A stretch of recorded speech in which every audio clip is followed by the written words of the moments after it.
I'm going to present the topic communication.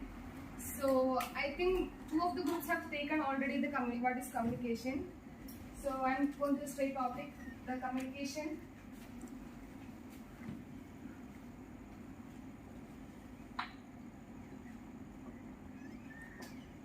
The word communication is origin from the Latin word communicate,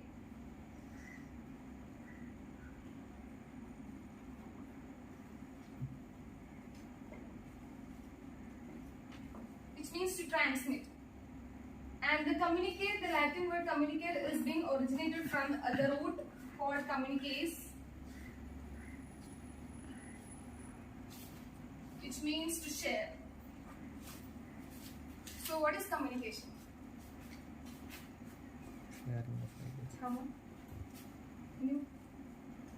So communication is a two-way process which is transmitted from the sender to the receiver. Somebody was responding to you. Louder, please. Interchange of ideas. Okay.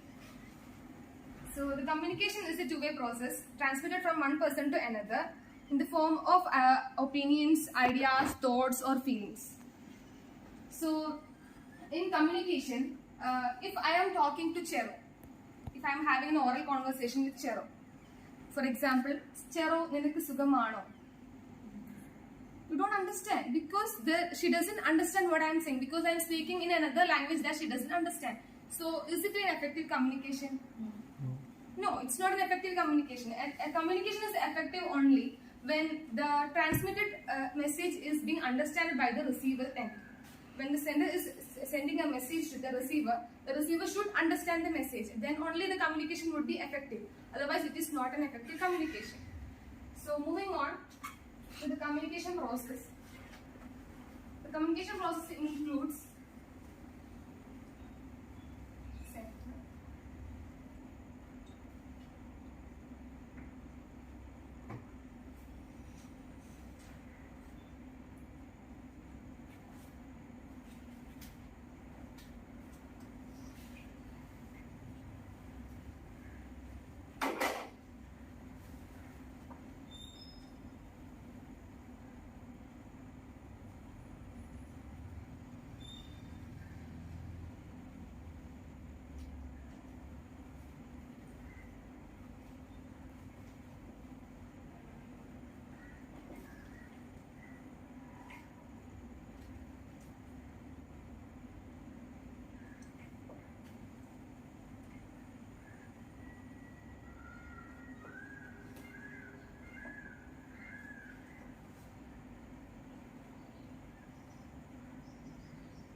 the communication process begins with the sender. Sender is the person who sends the message, who conceptualizes ideas, feelings or opinions and is ready to send a message to the receiver. Then the next step is encoding. Encoding refers to as the way he wants to present his idea. The message he wants to send to the receiver, he would conceptualize his skills and other methods to convey his message to the receiver. Then the message. Message is the information that he prepare after encoding his skills. Then the channel of communication. Channel of communication is the way through which he communicates to the receiver. It can be verbal, non-verbal or other kind of methods. Then the receiver. The receiver is the person the receiver is the person who the sender sends the message. Then next step is decoding, where the receiver try to decode what the message sent by the receiver. And next is the feedback, that is how the receiver's perception, how he understands the message that's sent by the receiver, which will be gone back to the receiver, gone back to the sender side. For the simple understanding, I would like to have an example where there is a sender A, a sender and a receiver B, where a sender A is a person who loves sender B, receiver B. So he wants to send a message that A loves B. So he wants to send the message that he is in love with the B. So he would be encoding his ideas, his opinions and his feelings, and he would be trying to express his feeling of love to the receiver B, and he will try to encode what he wants to say to the receiver N so that she can understand that he is in love with her.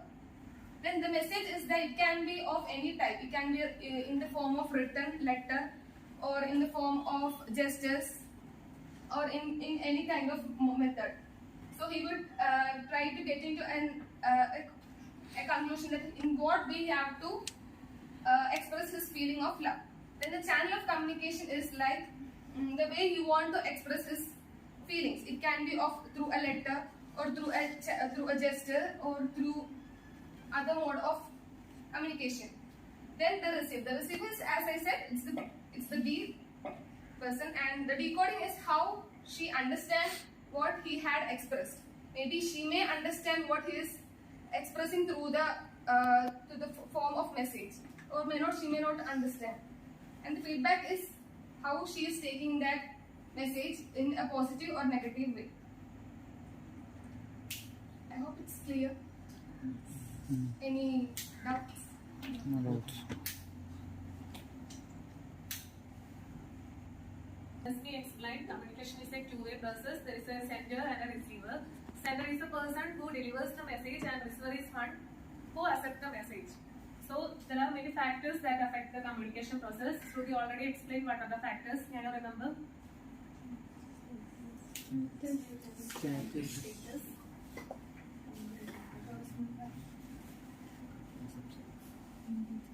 Language. Culture difference. Language. End of the message. Interview perception.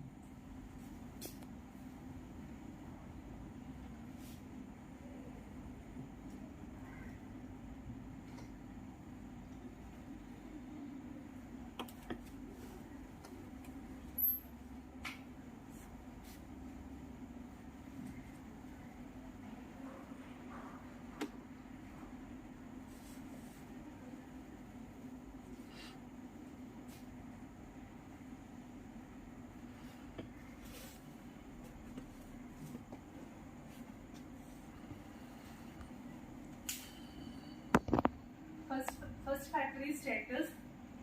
Status means the sender or the receiver may be sometimes in the same hierarchy. That means the manager in the organization, or maybe different hierarchy. That means the manager and the employees. Then the communication may be more effective. Another factor is time. The effect of time on communication process is called chronemics.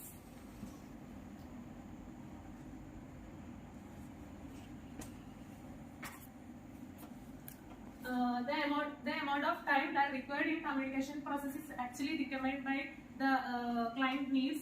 Whether he wants to convey more relevant topic or more relevant subject, the communication may also enlarge as that according to that. Another factor is geographical difference. Geographical difference means the sender and receiver may be, if the sender and receiver may in different geographical difference that affect the communication. For example, I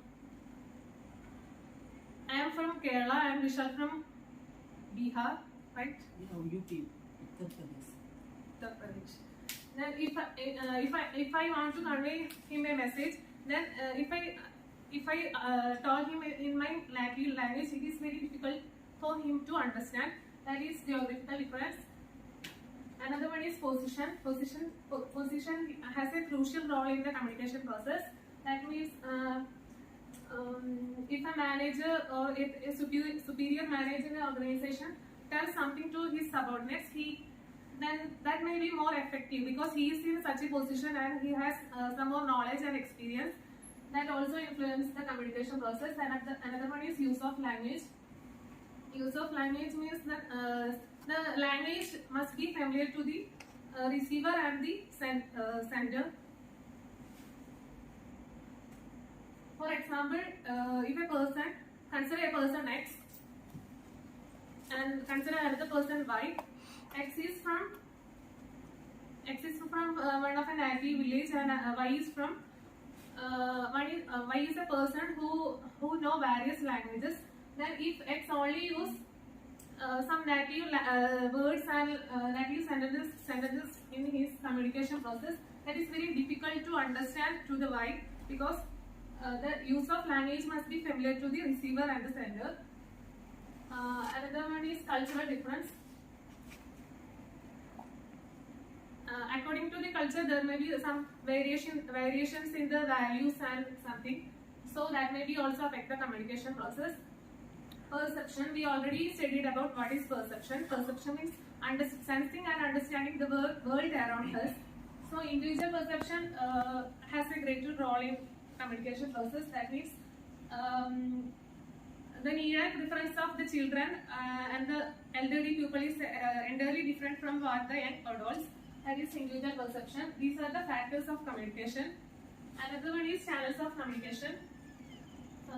Channels of communication majorly includes the written communication, verbal communication and non-verbal communication. Verbal communication, that's we already explained what is verbal communication. That means a face-to-face conversation. It all in business, verbal communication has a major role. Another one is non-verbal communication. Non-verbal communication, the inner state of our mind can be revealed through the basic 5 channels. That is our senses. That is called that is named as non-verbal communication. Then non-verbal communication mainly includes facial expressions, eye contacts, and body movements, gestures, and touching. In facial expression, that means face is always considered as the image of a soul. That means if I am more tense, that you can see in my face. Another one is eye contact. If someone try to gaze us, it is a negative mode. That is eye contact. Touching means it suggests affection, care, and something that it is a most intimate non-verbal cues. That is non-verbal communication. Written communication means if I want to convey a message which is too large, then written communication is more effective. For example, on 10th we are also conducting a webinar. So, what are the events and what are the schedules we have to present here? Then the program committee will present a brochure which depicts the events and something. So it is more effective to communicate to our students to understand what the program is. So that is written communication. That's all about channels of communication. Next one is barriers of communication, which is taken by. Thank you, Aarti. So good evening all. So we are going discussing about the barriers of communication. So let me know what is barriers. Can you tell anyone? Obstructions. Yeah, right.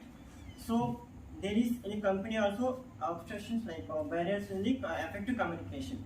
So we can discuss about what are the barriers in the effective communication. There are 6.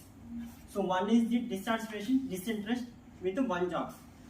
That means if you not interested, if you not satisfied or unhappy with the one job, you not showing interest to effective communication to others, right? So that is the one barriers of the effective communication. And 2 is the enable to listening with others. So active listening is the most concept in the effective communication. So you can engage to them if you're not interested to them. Got it? And you will tend to make assumptions about their needs and on your perceptions, various realities. So if a person not listening to what he's saying about other person, he can't understand, we can't assume what he's saying in the real life. That is the example. So third one is the lack of transparency and interest. And trust and lack of transparency. So it is very extremely difficult with someone anything to tell. So when there is any lack of transparency and trust. So if you take example, if I meet any stranger person, I feels like a lack of transparency, lack of trust. Whether I don't know his person, what I am talking, his takes, and I don't know his perceptions, what is take my way of talking. So that is a no. Then that is also inflict. That is also affecting the effective communication. So next is the communication styles. So everyone has a own communication styles. Some people say a direct approach will replace like indirect approach. Some people use like a detailed manner will they reply to generalizer matters. So that is also defined as a little to make a barrier of effective communication. Who are replying these different styles. So conflicts, another one is the conflicts in the company. So conflicts can happen various reasons. So in the company. So if the person conflicted with both two persons, if they increase the communication gap between them, so that result also it becomes to barriers of effective communication. Yeah, and last is the cultural differences reasons. So it is very important to understand the cultural differences and reasons. So I am from the Andhra. Some people from Kerala. Some people are not. So we are talking common language English, but way of pronouncing, way of talking, way of movement. I mean, giving the body language like this. I mean, way of this also way different ways. But thing is the language is same. So in international also, like French is and British language same English. I don't talk about the French language like that. We are talking like countries. They are talking English like some people's like very slang in different. They also involve the different languages and their slangs also there. That is also impact on the cultural differences, regional differences. So that is why. Thank you, sir.